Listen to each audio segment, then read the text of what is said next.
At 11:47 p.m. Eastern Standard Time, the president authorized the largest combined federal operation ever conducted. At 11:47 p.m. Eastern Standard Time, the President of the United States authorized the largest combined military and federal law enforcement operation ever conducted on foreign soil in peacetime. The target, Greenland. The objective, dismantle a trillion-dollar rare earth mineral empire controlled by the Northern Shadow Syndicate, a transnational criminal organization that had transformed the Arctic island into the most fortified drug superlab and money laundering fortress the modern world has ever seen. What federal agents discovered wasn't just corruption, it was the blueprint for economic warfare. $1.5 trillion in rare earth mineral, 53 tons of fentanyl, 12 underground production facilities built into frozen mountain, and a network so deep it reached into the Pentagon, Congress, and the highest levels of international finance. This is how close we came to losing control of the future, and this is how they took it back. The wind screamed across the Greenland tundra at 3:18 a.m., carrying ice like shrapnel through the darkness. No stars, no moon, just black sky and frozen ground that hadn't seen daylight in weeks. 12 miles southeast of Nuuk, the capital, a convoy of armored vehicles moved in total blackout. No headlights, no radio chatter, just the hum of engines and crunch of snow under reinforced tires. Inside the lead vehicle, FBI Deputy Director Karen Hollis stared at a thermal satellite feed on her tablet. 47 heat signatures clustered inside what appeared to be an abandoned mining complex. But the satellite told a different story. Power consumption equivalent to a small city. Ventilation systems running at industrial capacity. And deep below the surface, a labyrinth of tunnels that stretched for miles. This wasn't a mine, it was a fortress. Hollis keyed her radio once. No words, just a double click. Across the frozen wasteland, 8 separate strike teams began to move. FBI, DEA, ICE, Delta Force operators on loan from Joint Special Operations Command, U.S. Navy SEALs who had inserted via submarine 2 days earlier, and a specialized unit from Homeland Security trained in chemical warfare and hazardous material seizure. They hit 6 locations simultaneously. The main compound came first. Flashbangs detonated in sequence, turning night into white fire. Doors built to withstand Arctic storms shattered under breaching charges. Agents in black tactical gear poured through the smoke like shadows, their weapons trained on everything that moved. Inside, they found a drug super lab that defied belief. Stainless steel tables stretching the length of football field. Industrial pill presses stamping out fentanyl pills at a rate of 10,000 per hour. Chemists in hazmat suits scrambling for exits that didn't exist. And in sealed refrigeration units along the western wall, 53 tons of pure fentanyl powder, enough to kill every human being on the planet 7 times over. But that was just the beginning. In the compound's southern wing, SWAT teams breached a reinforced vault door and found something that made veteran agents stop in their tracks. Palladium, neodymium, dysprosium, terbium. Rare earth elements critical to every smartphone, every electric vehicle, every missile guidance system, every piece of military technology that keeps America ahead of its enemies. Stacked in crates marked with false shipping manifests, labeled as industrial equipment, ready for transport to shell companies in Beijing, Moscow, and Tehran. The black market value, $1.5 trillion.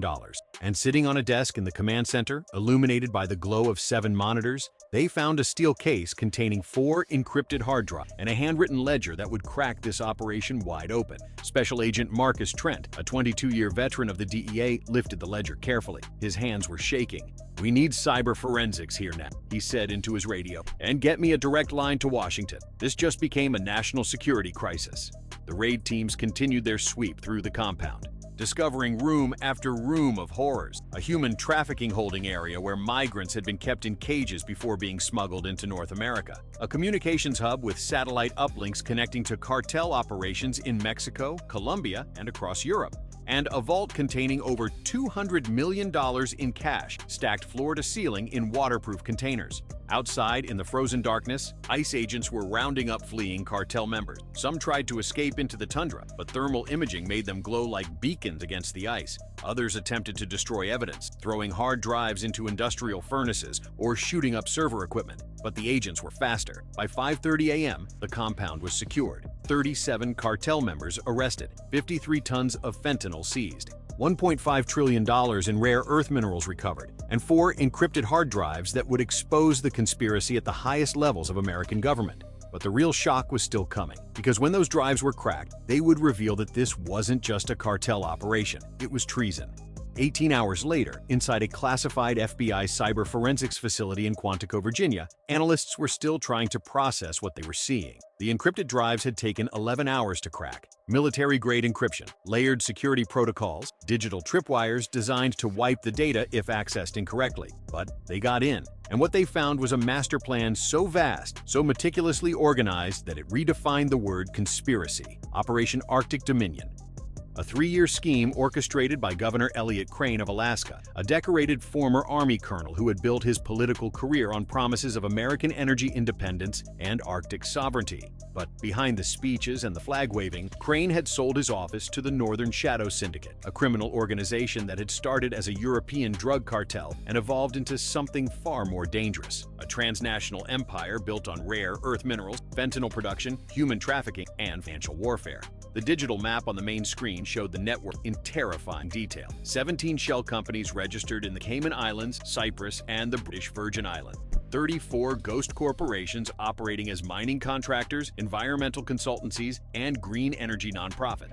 Offshore accounts in Switzerland, Singapore, and Dubai that had moved $8.4 billion in the last 14 months alone. And at the center of it all, Elliott Crane's digital signature on every major transaction. Approval codes for drug shipments disguised as mining equipment, authorization keys for tunnel construction contracts, encrypted emails coordinating fentanyl distribution routes through Alaska, Canada, and the Pacific Northwest, and a chilling directive sent 3 months earlier that read, "Greenland is now the primary production site. Alaskan infrastructure is backup only. Expand Arctic corridor immediately." Senior analyst Rebecca Moss leaned back in her chair, her eyes bloodshot from 16 straight hours of work.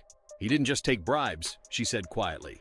"He turned Alaska into a logistics hub for a foreign criminal empire. He gave them our Arctic. He gave them our minerals. He gave them access to our northern defense perimeter." Deputy Director Hollis stood behind her, arms crossed, face carved from stone. "This is not corruption," she said. "This is command-level collusion. This is engineered treason."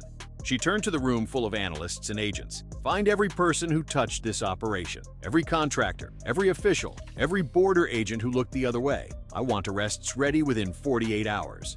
The analysts dove deeper into the data, uncovering layer after layer of the conspiracy. Financial records showed that Governor Crane had received over $47 million in payments over 3 years. The money came through consulting fees, campaign donations to dark money PAC, real estate transactions at inflated prices, and direct wire transfers to offshore accounts controlled by his family members. In exchange, Crane had provided the Northern Shadow Syndicate with everything they needed to build their Arctic empire. He had approved mining permits for fake companies that built drug production facilities instead of extracting minerals. He had redirected state funds to infrastructure projects that served cartel logistics, including roads to remote compounds, airstrips in the wilderness, and deep water port upgrades that allowed cartel ships to dock without inspection. He had also used his position to compromise law enforcement. Emails showed that Crane had personally recommended dozens of individuals for positions in the Alaska State Troopers, Border Patrol, Port Authority, and state judiciary. Background checks on those individuals revealed that many had prior connections to organized crime or had received payments from shell companies linked to the syndicate. One particularly damning email chain showed Crane coordinating with cartel leadership to ensure that federal investigations were derailed. When the DEA began looking into fentanyl trafficking through Alaskan ports, Crane had state officials delay cooperation, withhold documents, and feed false information to investigators. When ICE started investigating human trafficking routes through the Bering Strait, Crane had Border Patrol supervisors reassign agents to different sectors and shut down checkpoints during known smuggling windows. The syndicate didn't just infiltrate Alaska, they had redesigned it. Senior Agent Laura Mitchell pulled up a video file recovered from one of the hard drives. It showed a meeting between Governor Crane and a man identified as Victor Anderson, the suspected leader of the Northern Shadow Syndicate. The meeting took place in a luxury hotel in Reykjavik, Iceland, 2 years earlier. In the video, Crane and Anderson discussed the future of their partnership. Anderson wanted guarantees that Alaska would remain a safe corridor for fentanyl distribution and rare earth mineral smuggling. Crane wanted assurances that his political career would be protected and that his family would be compensated if things went wrong. They shook hands, they toasted with champagne, and they signed a contract that turned an American governor into a foreign agent. Deputy Director Hollis watched the video in silence, her jaw tight. "Get the Attorney General on the line," she said. "We're charging him with treason." But the conspiracy went even deeper than Crane. because the data showed connections to officials in Washington, D.C., military contractors with Pentagon ties, and financial institutions that had knowingly processed billions in cartel money. This was no longer just an Alaska problem. This was a national crisis, and the next phase of the operation would have to strike at the heart of the conspiracy before anyone else could destroy the evidence. At 5:47 a.m. Mountain Time, inside a joint federal command center in Anchorage, Alaska, a massive digital map covered the entire western wall. 63 red markers pulsed across Alaska, the Yukon Territory, and remote regions of the Canadian Arctic. Each one represented a location tied to Operation Arctic Dominion, each one a target. Standing at the center of the room, FBI Assistant Director William Cross addressed a packed briefing. Over 100 federal agents, DEA task force leaders, ICE enforcement teams, U.S. Marshals, and military liaisons from Northern Command and the Alaska National Guard. This is the largest coordinated strike operation on U.S. soil since the War on Terror, Cross said, his voice cutting through the room like a blade. We have confirmed cartel presence in 47 locations. We have probable cause for arrests on 93 individuals, including state contractors, border officials, and senior staff in the governor's office. He gestured to the map. At 0600 hours, we move on all of them at once. Across Alaska, the operation unfolded like a military campaign. In Fairbanks, SWAT teams stormed a luxury estate owned by a mining contractor named Richard Voss, who had funneled $14 million to the Northern Shadow Syndicate. The estate sat on 40 acres of wooded land, surrounded by high fences and security cameras. But the teams came in with Black Hawk helicopters and armored vehicles, overwhelming the private security within minutes. Inside, they found server farms in the basement, encrypted satellite phones, and 2 duffel bags containing $3.2 million in cash and 2 kilograms of pure fentanyl. Voss was arrested while trying to flee through a hidden tunnel that led to a nearby lake. In Juneau, DEA agents raided the office's Arctic Green Solutions, a nonprofit that had received $57 million in federal grants for renewable energy projects. The grants had been used to purchase drilling equipment, construct airstrips in remote tundra regions, and fund shell companies in Europe. The nonprofit's director, a close advisor to Governor Crane named Thomas Harlow, was arrested while trying to board a private plane to Switzerland. In his briefcase, agents found USB drives containing financial records, encrypted communications with cartel leadership, and a list of compromised officials across 3 states. In Anchorage, ICE agents hit a logistics warehouse near the port. The warehouse was registered to a shipping company that claimed to transport commercial freight. But inside, they found shipping containers loaded with rare earth minerals labeled as scrap metal, destined for factories in Shenzhen, China. They also found a hidden compartment built into the warehouse floor. Inside were 18 kilograms of fentanyl pills, packaged and ready for distribution, and a ledger tracking human trafficking routes through the Bering Strait. The ledger showed that over 400 migrants had been smuggled through Alaska in the past year, many of them disappearing into forced labor operations across the United States. And 200 miles north of the Arctic Circle, in one of the most remote regions of Alaska, Delta Force operators descended on a fortified drug superlab built into an abandoned Cold War radar station. The compound was surrounded by razor wire and guard towers. Motion sensors and thermal cameras covered every approach. The cartel had turned it into a fortress. But Delta Force didn't approach on foot. They came in fast roping from helicopters, hitting the compound from above while ground teams breached the perimeter with explosive charges. The firefight lasted less than 4 minutes. Cartel guards were overwhelmed, their weapons no match for military precision and overwhelming firepower. Inside, the operators found a production facility capable of producing 10 million fentanyl pills per week. Industrial pill presses lined the walls, running 24 hours a day. Chemists in hazmat suits worked in sealed labs, mixing precursor chemicals imported from China and Mexico. The teams seized 22 tons of narcotics, including fentanyl powder, methamphetamine, and cocaine. They arrested 9 chemists, 4 of whom were foreign nationals with ties to Mexican and European cartels. And they dismantled the entire operation, rigging the facility for controlled demolition to prevent it from ever being used again. By noon, the numbers were staggering. 71 arrests across 6 cities. 16 major facilities seized, including drug labs, smuggling warehouses, money laundering operations, and human trafficking transit houses. 38 tons of fentanyl and methamphetamine confiscated, over $200 million in cash and assets frozen, and enough rare earth minerals recovered to supply the U.S. military for the next 5 years. But the most important arrest hadn't happened yet. At 2:34 p.m., FBI agents entered the Alaska State Capitol in Juneau. They walked past shocked staff members, past security who had been ordered to stand down by federal marshals, and straight into Governor Elliott Crane's office.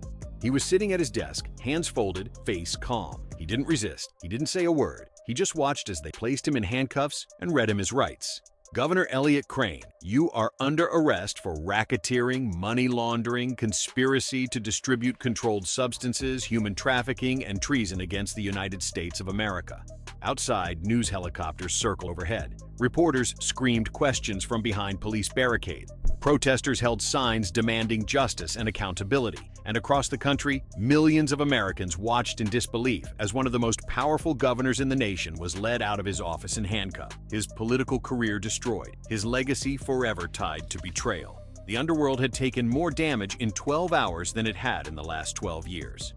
But the story wasn't over, because the deeper investigators dug, the worse it got.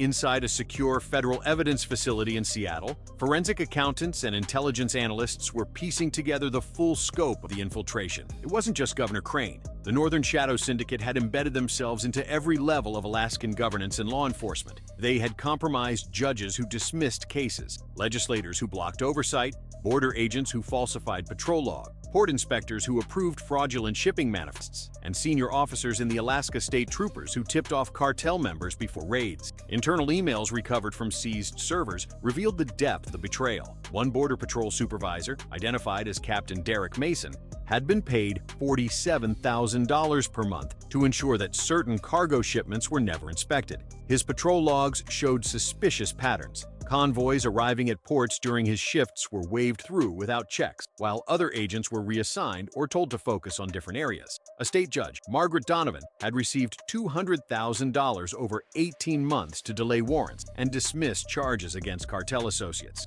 Court records showed that cases involving drug trafficking, money laundering, and human smuggling had been inexplicably stalled or thrown out on technicalities during her tenure.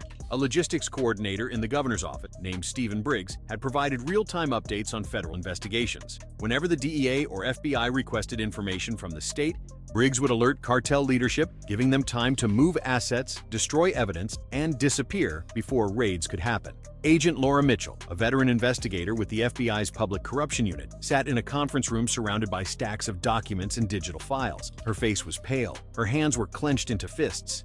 They didn't infiltrate the system, she said to her team. They became the system. They had their own enforcement network, their own legal protection, their own intelligence operation inside our government. She pulled up a chart showing the payment structure. Over 300 individuals had received money from the syndicate for a 3-year period. Some were small payments, $5,000 or $10,000 for a single favor. Others were long-term contracts, monthly salaries that turned public servants into cartel employees. The corruption had metastasized like cancer, spreading through departments, agencies, and offices until the line between government and cartel had all but disappeared. And the syndicate's reach extended far beyond Alaska's borders. The data showed that the Northern Shadow Syndicate had used Alaskan infrastructure as a hub to distribute fentanyl and rare earth minerals across the entire continent. Shipping routes ran through Seattle, Vancouver, Portland, and San Francisco.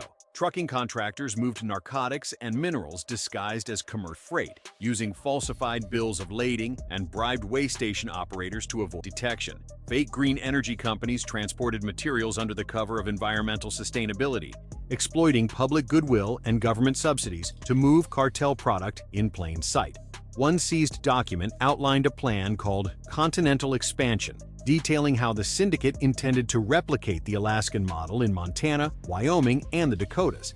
They planned to use federal land leases and mining contracts to establish new production sites, targeting states with small populations, vast wilderness, and under-resourced law enforcement. Another file revealed that the syndicate had already paid off officials in 3 other states, setting the groundwork for a continental network that could operate for decades without detection. Senior Agent Marcus Trent, who had led the initial Greenland raid, stood at the head of the room during a briefing with federal prosecutors.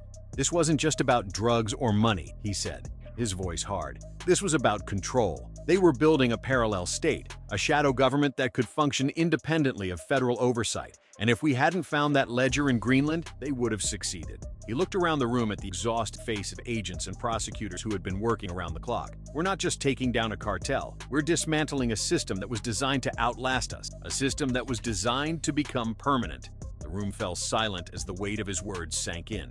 This was bigger than Alaska. This was bigger than Greenland. This was a blueprint for how democracies die. Not with tanks and soldiers, but with bribes and silence and ambitious men who believe they are above the law. 3 weeks later, the full scale of Operation Arctic Dominion had been exposed to the public. Over 200 arrests across 6 states and 2 countries. 17 sitting officials indicted, including Governor Elliott Crane, 2 state legislators, 4 judges, and a senior advisor to the U.S. Arctic Council. Hundreds of millions of dollars in assets seized, including luxury estates, private jets, offshore bank accounts, and shell companies.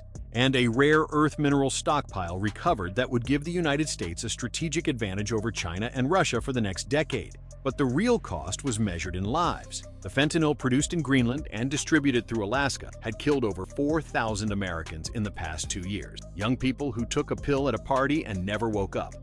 Parents who got addicted to painkillers and fell into a spiral they couldn't escape. Communities devastated by overdose deaths, broken families, and a drug crisis that showed no signs of slowing. The human trafficking routes through the Arctic had exploited hundreds of vulnerable migrants, many of whom were never found. They had been promised jobs, safety, and a chance at a better life. Instead, they were trafficked into forced labor, sex work, and situations where escape was impossible. And the rare earth minerals stolen from American soil had ended up in Chinese missile system, Russian military drones, and Iranian weapons programs. Strategic resources that belonged to the American people had been sold to hostile nations, compromising national security for profit. This wasn't just crime, it was warfare. At a press conference in Washington, D.C., the Attorney General stood before a sea of cameras and reporters, flanked by the directors of the FBI, DEA, and Homeland Security. What we uncovered in Greenland and Alaska was not a criminal conspiracy, he said, his voice firm and unwavering. It was a threat to national security. It was an attack on our sovereignty, and it was enabled by individuals who swore an oath to protect this country and then sold it to the highest bidder. He paused, letting the gravity of his words settle over the power does not always come with tanks and soldiers. Sometimes it comes with silence, with ambition, with people who believe they are too important to be caught, who believe that their position protects them from consequences. He looked directly into the camera, speaking not just to the press, but to every American watching. They were wrong. The Attorney General went on to detail the scope of the prosecutions. Federal charges against over 90 individuals, state charges against dozens more, asset forfeitures totaling over $800 million, and cooperation agreements with international partners to dismantle the syndicate's operation in Europe, Asia, and South America. But he also issued warning. This operation exposed a vulnerability in our system, a vulnerability that exists in every state, every city, every level of government. Organized crime does not just deal drugs on street corners anymore. It infiltrates institutions, it corrupts officials, it builds networks that operate in plain sight, protected by the very people who are supposed to stop them. He leaned forward, his expression grave. If we do not remain vigilant, if we do not hold our leaders accountable, if we do not demand transparency and integrity from those in power, then this will happen again. And next time, we may not catch it in time.